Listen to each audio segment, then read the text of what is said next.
Bismillahirrahmanirrahim. Assalamualaikum warahmatullahi wabarakatuh. Kembali lagi dengan saya Suci Ramadhani dari kelas C1 pagi jalur Ma'had Abu Ubaidah bin Al-Jarrah Universitas Muhammadiyah Sumatera Utara. UMSU, unggul, cerdas, terpercaya.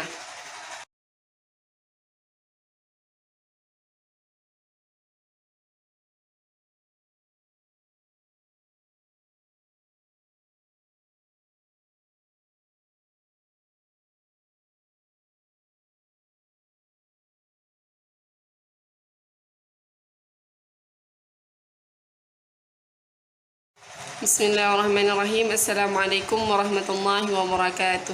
Kembali lagi dengan saya Suci Ramadhani dari kelas C1 pagi jalur Ma'had Abu Ubaidah bin Al-Jarrah Universitas Muhammadiyah Sumatera Utara. UMSU, unggul, cerdas, terpercaya. Baiklah, di mata kuliah Kapita Selekta Pendidikan kali ini saya akan membahas tentang pendidikan Islam sebagai subsistem pendidikan nasional dan peraturan perundang-undangan. Pendidikan Islam merupakan upaya sadar, terstruktur, terprogram, dan sistematis yang bertujuan untuk membentuk manusia yang berkarakter Islami. Sistem pendidikan yang ada harus memadukan seluruh unsur pembentukan sistem pendidikan yang unggul. Adapun hal yang harus menjadi perhatian yaitu sinergi antara sekolah, masyarakat, dan keluarga, serta kurikulum yang terstruktur dan terprogram, mulai dari TK hingga perguruan tinggi, dan berorientasi pada pembentukan tsaqafah Islamiyah. Sistem pendidikan Islam juga sekaligus merupakan subsistem yang tak terlepas dari pengaruh subsistem yang lain dalam penyelenggaraannya. Adapun sistem ekonomi, politik, sosial, budaya, dan ideologi sangat akan menentukan keberhasilan penyelenggaraan sistem pendidikan yang berbasis akidah dan syariah Islam. Dengan demikian, maka pengaruh penyelenggaraan sistem berbagai sistem lainnya terhadap keberhasilan penyelenggaraan sistem pendidikan Islam memiliki terkaitan yang erat.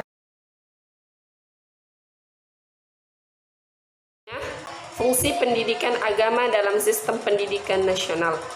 Dalam Pasal 39 ayat 2 Undang-Undang Nomor 2 Tahun 1989 yang menyebutkan pendidikan merupakan usaha untuk memperkuat iman dan ketakwaan terhadap Tuhan Yang Maha Esa sesuai dengan agama yang dianut peserta didiknya yang bersangkutan, yang memperhatikan tuntutan untuk menghormati agama lain dalam hubungan kerukunan antar umat beragama dalam masyarakat untuk mewujudkan peraturan nasional.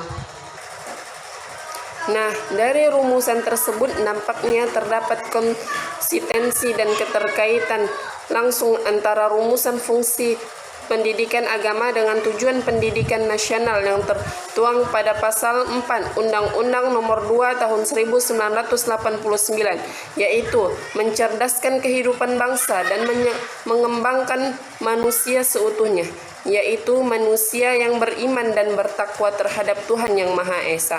Nah, dalam upaya membentuk manusia Indonesia yang beriman dan bertakwa, maka pendidikan agama wajib diberikan pada semua satuan, jenjang, dan jenis pendidikan, baik melalui jalur sekolah.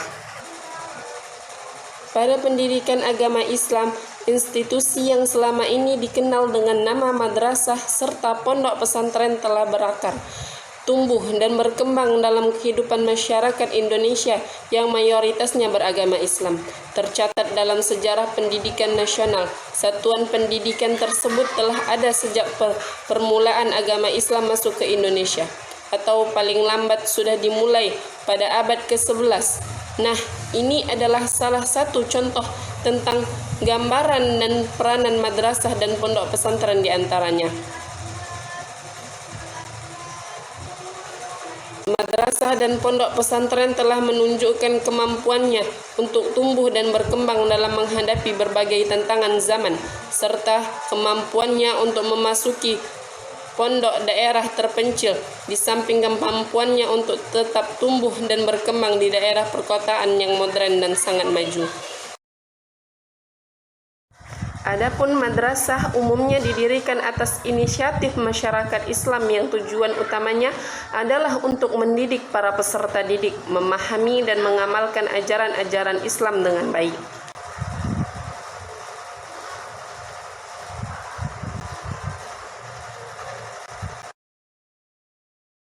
Selanjutnya, Undang-Undang Sisdiknas Nomor 20 Tahun 2003. Undang-Undang Sisdiknas Nomor 20 Tahun 2003 yang terdiri dari 22 dan 77 pasal merupakan dari salah satu tujuan reformasi yang marak sejak tahun 1998. Perubahan besar yang dicanangkan dalam Undang Sisdiknas tersebut antara lain demokratisasi dan desentralisasi pendidikan, peran masyarakat, tantangan globalisasi, kesertaan dan keseimbangan jalur pendidikan dan peserta didik. Selain itu, pemerintah pusat dan pemerintah daerah memiliki kewenangan mengeluarkan dan mencabut izin bagi semua satuan pendidikan formal maupun non-formal.